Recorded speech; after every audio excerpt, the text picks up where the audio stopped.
It's training's been good, to be fair. Very different environment here. Training in the air-conditioned stadiums, something we've never really done before. It's good to be a part of. Something completely different, and the build-up's been really good. Gosh, yeah, I've known them for 12 years now. Maybe a little bit longer with a few of them. It'd be huge.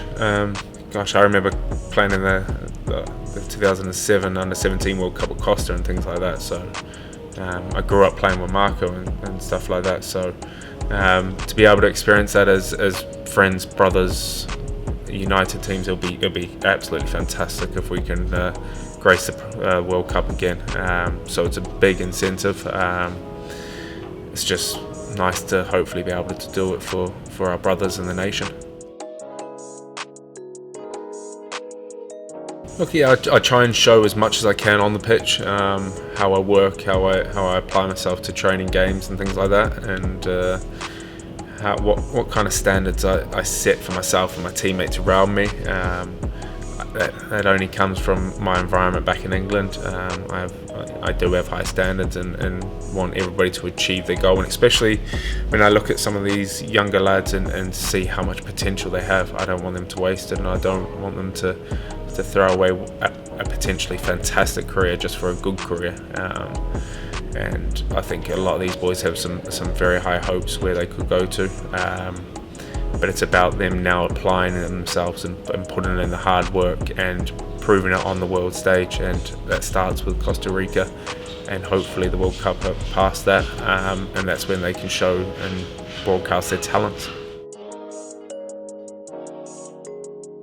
Definitely not.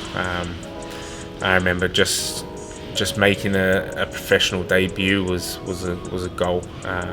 Just playing for the national team was a goal. To see and have what I've achieved over my career is something I'll be look back on and be very happy with. But it's not an end to my career yet. There's still so much I want to achieve. Still so many chapters I want to write. This one in particular, in the short space of time.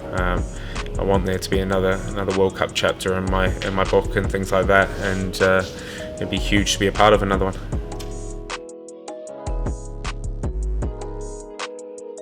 I remember watching the All Whites when I was a kid, back in New Zealand, and it was just a dream. You know, I guess everybody can feel it when you're in awe of people or awe of players, and I was like that with the national team.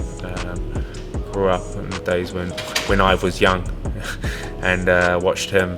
Harry Nata was big, Noah Hickey in those days, Vaughan Coveney.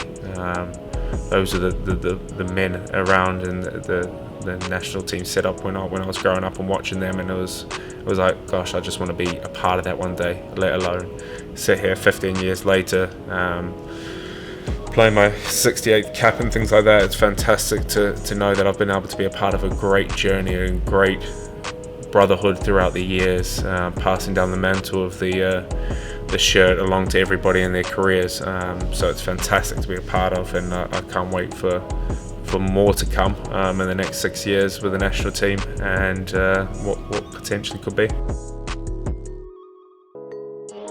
I remember this was kind of talked about behind the scenes. Us as leadership players or leaders in the team kind of got wind of this a little bit before when the negotiations going on. I remember speaking to Andrew and just saying, look, get this at Eden Park. It'll be absolutely fantastic if we can. To sell Eden Park out, you'll have no better occasion than Australia at home. So I'm hoping that come September, the ultimate scenario is happening where we're qualified for the World Cup.